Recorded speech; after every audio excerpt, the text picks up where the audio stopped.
Je vous emmène aujourd'hui en croisière sur le lac Léman. Vous voyez l'hôtel Beau Rivage derrière nous.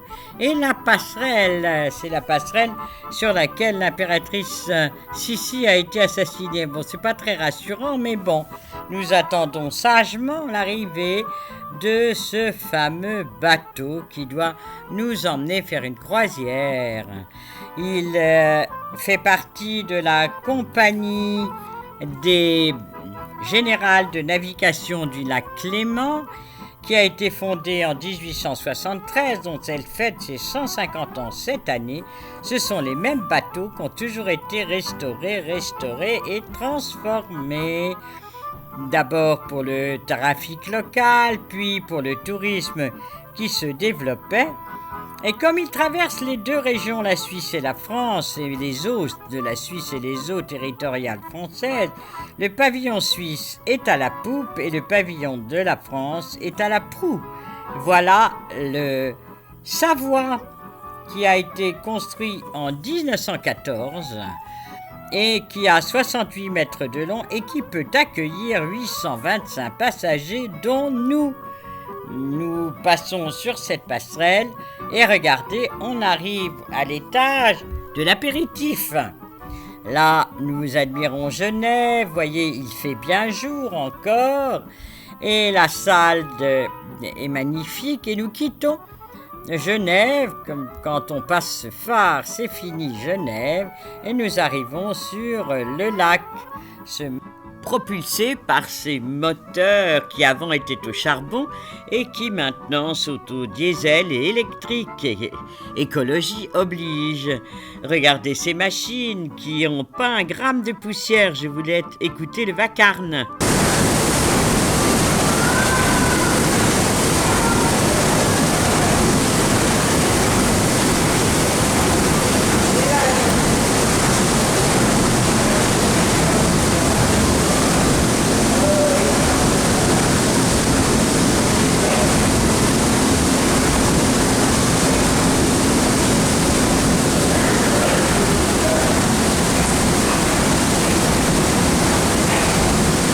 Après avoir traversé ce pont si bruyant, me voilà dans la salle à manger avec ces jolies boiseries qui n'ont pas bougé depuis 150 ans.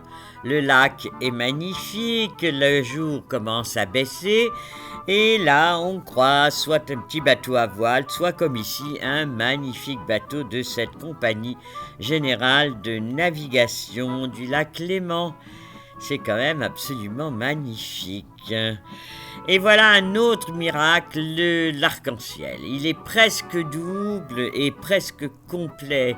C'est tout à fait étonnant. Et ici, en Suisse, il pleut, alors qu'en France, il fait beau. Et donc, entre les deux pays, ce fameux arc-en-ciel qui est tout à fait extraordinaire. Regardez, je ne suis pas la seule à l'admirer. Là, c'est la France qui est éclairée de manière tout à fait étonnante, alors que nous sommes sous la pluie. C'est pour ça que vous avez des petites gouttes là qui font des petites taches blanches sur la photo. Le château d'Asnières qui a été restauré, transformé avec les siècles, puis d'autres très belles villas et un embarcadère où là encore des gros bateaux passent. Regardez les deux là qui se croisent avec le drapeau suisse. Le temps se met au mauvais temps, la pluie et l'orage, mais c'est absolument magnifique. En face, c'est Coppet où Voltaire fit des séjours. Regardez le pont, cette fois-ci tout à fait éclairé avec la puissance du bateau derrière. Voyez cette puissance. Là, la tarte au citron qui est tellement joliment décorée. Donc nous arrivons au dessert. Donc voilà encore une fois des ciels tout à fait étonnants, plus ou moins clairs, plus ou moins sombres. Toujours ce sigle de la Compagnie Générale de Navigation. Et nous voilà revenus à Genève. Voilà ce célèbre jet d'eau qui ce jour-là, cette nuit-là, était bleu. Nous quittons le Savoie, le bateau, voilà mes amis sur la passerelle, et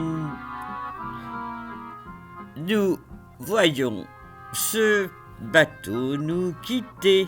Cette fois-ci, je continue le tour du lac, mais cette fois-ci par le train. Voilà, toujours ces berges. Nous avons décidé de partir visiter le trésor de l'abbaye de Saint-Maurice qui vient d'être restauré et aménagé, qui fera l'objet d'un autre mini-film.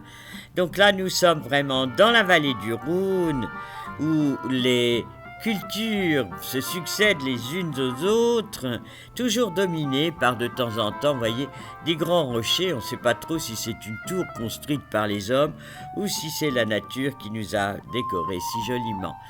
Voilà, Saint-Maurice, c'était le but de notre visite. Et sur le retour, j'ai filmé la montagne et cette fois-ci les vignobles. Nous traversons là le vignoble de Chantegrive. C'est ravissant comme nom, c'est un assemblage de Dornfelder et de Gamarès, un vin rouge fruité. La Suisse produit 148 millions de bouteilles par an, donc c'est déjà un chiffre et c'est très peu exporté. Donc si vous voulez goûter de ces trésors, eh bien il faut aller en Suisse. Et les vins blancs sont 43%, les vins rouges 57%, et surtout dans la région que nous traversons là, le canton de Vaud et le Valais, c'est produit 70% de cette production. Donc voilà, vous voyez devant aussi les usines d'assemblage et voilà tous ces petits murets, car en effet, depuis les Romains, on cultive la vigne en Suisse. Au départ, c'était surtout les moines pour le vin de messe. Ça, c'est souvent le départ de ces grands vignobles. Regardez, là, c'est le Ronco dell'Angelo. Ça, je trouve que c'est un nom absolument ravissant. Il a des notes fraîches de cerises, framboises et vanille.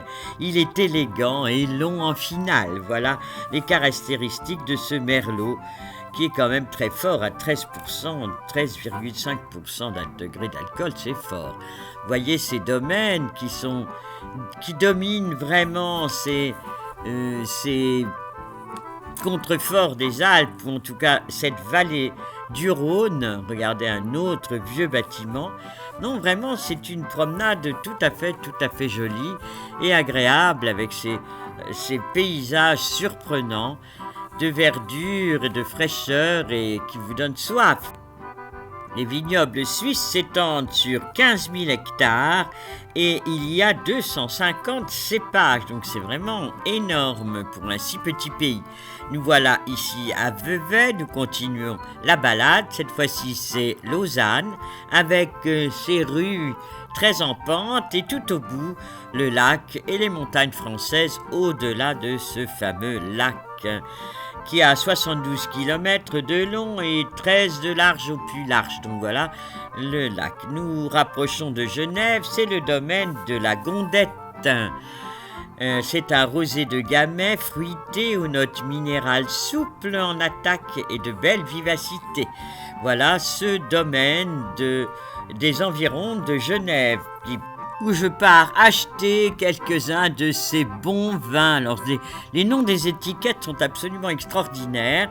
La variété très grande entre le blanc, le rouge, le rosé et tous ces cépages que je vous souhaite de découvrir un jour. Je vous dis au revoir, à bientôt pour une autre visite.